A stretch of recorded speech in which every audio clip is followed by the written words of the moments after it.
15 সালে আমি সিঙ্গাপুরে গিয়েছিলাম। ওখানে আমি ক্যাসিনো আছে মেরিনা বেতে নিচে। তো তখন হচ্ছে আমার 18 বছরের নিচে ঢুকতে দিতে চায় না। তো আমি খুব কষ্ট করে ঢুকছি, পাসপোর্ট স্ক্যান না করে সিস্টেম করে ঢুকছি। তো বিএমডব্লিউ মানেই যে বিলাসবহুল গাড়ি, হ্যাঁ ব্র্যান্ড ইজ দ্য বিলাসবহুল, কিন্তু এটা তো মানে কম দামিও আছে দামিও আছে। অনেকে আছে যে আবার আমার পছন্দ মানে কাছের লোকজন সেকেন্ড হ্যান্ড। আর সুগার ডেডির কথা যেটা বলছেন এইগুলো কিছুই না। আমাকে যারা দেয়, যেমন আমি একটা ফোনও জীবনে নিজে কিনি নাই। আমার বিভিন্ন বার্থডেতে আমার ওয়েল উইশার আছে, আমার ভাইয়ারা আছে, আমার পার্টনাররা আছে, আমার কাজিনরা আছে, তারা আমাকে দেয়। সেল করে আমি টাকা পেয়েছিলাম 26 লাখ টাকা। ওইটা দিয়ে আমি আবার লোন নিয়ে একটা হেরিয়ার কিনেছিলাম। তখন সেই হেরিয়ারের দাম ছিল 65 লাখ এরকম কিছু একটা আশেপাশে হবে। এখন আমি বলি, একটা গাড়ি কিনতে গেলে আপনারা জানেন যে গভর্নমেন্ট কিন্তু লোন দেয়। এভরি পার্সন গাড়ি কেনে বাংলাদেশে ট্যাক্স ফাইল করে লোন নিয়ে। এখন আমি মনে করেন 14 সালে ফার্স্ট আমার পার্সোনাল কার, আমি 14 না 13 সালে ফার্স্ট পার্সোনাল কার আমাকে কিনে দেওয়া হয়েছিল বাসা থেকে। আমি সিনেমা না, তখন আমি হচ্ছে আমার প্রোডাকশন হাউস ছিল, আমার টিভিসি মেকিং হতো, নাটক মেকিং হতো। ওখান থেকে আমি কিছু টাকা জমিয়েছিলাম 3 লাখ, আর আমার মাদার আমাকে দিয়েছিল 5 লাখ। এই 7 লাখ টাকা দিয়ে ফার্স্ট টাইম একটা গাড়িতে লোন নিই, সেটা ছিল এলিয়ন কার, হোয়াইট কালার নিয়ে আমি কিনেছিলাম। এটার আমি লোন শোধ করেছি 2 বছরের জন্য নিয়েছি। তারপরে আমার হচ্ছে গাড়ি খুবই পছন্দ ছোটবেলা থেকে।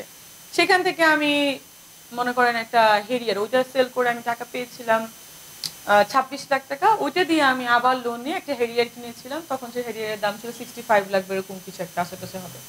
সেই হেরিয়ারটা আমি আবার লোন শোধ করে 2 বছর পরে আমি একটা বিএমডব্লিউ কার নিয়েছি লোন নিয়ে। এখনো ওই হাউসে গেলে আপনারা দেখতে পারবেন লোন আছে।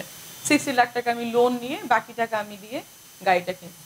মানে বাকি টাকা মিনস হচ্ছে আমার গাড়ি সেল করে কিনেছি। এখন একটা বিএমডব্লিউ গাড়ি দেখেন, আমি বলি আমি তো নতুন কার কিনেছি, হয়তো বা এটা 90 লাখ 80 লাখ 70 লাখে পাওয়া যায়, সেটা কিনেছি।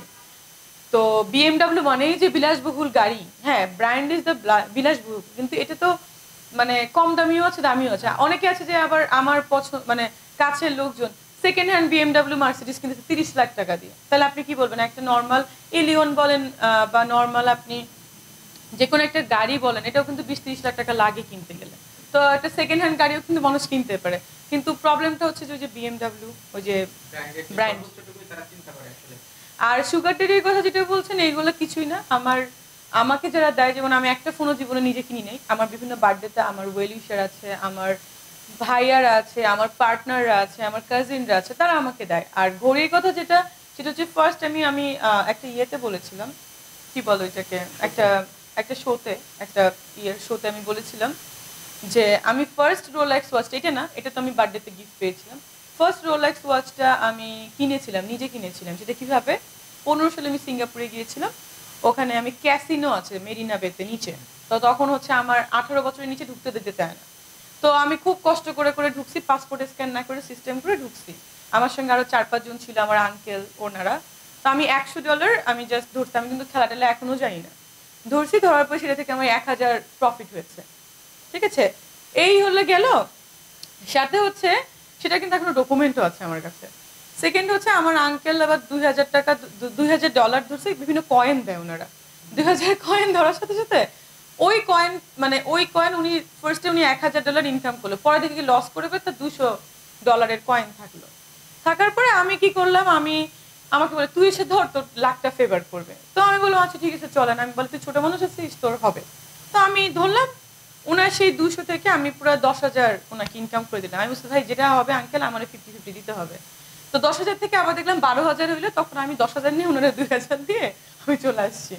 That's the thing. নিয়ে আমি সাথে সাথে নিচে একটা রোলাক্সের শপ ছিল, ওইখান থেকে আমি তখন বিডি কারেন্সি মনে হয় 7.5 না 8 লাখ টাকা ছিল, একটা ওয়াচ কিনেছিলাম। বাট সেই ওয়াচ কিন্তু এখন 25-26 লাখ টাকা হয়ে গেছে, কারণ আপনারা জানেন যে রোলাক্সে কিন্তু ডে বাই ডে ভ্যালু বাড়ে। এটা গোল্ডের এবং ওর ভিতরে ডায়মন্ড থাকে। এখন এই ঘড়িটার মার্কেট প্রাইস আছে আমার 26 লাখ টাকা। তো এটা মনে করেন ওয়ান কেস অফ ল্যান্ডের মতো হয়ে গেছে আমার। তো এটা আমি নিজের টাকাই কিনছি যেভাবে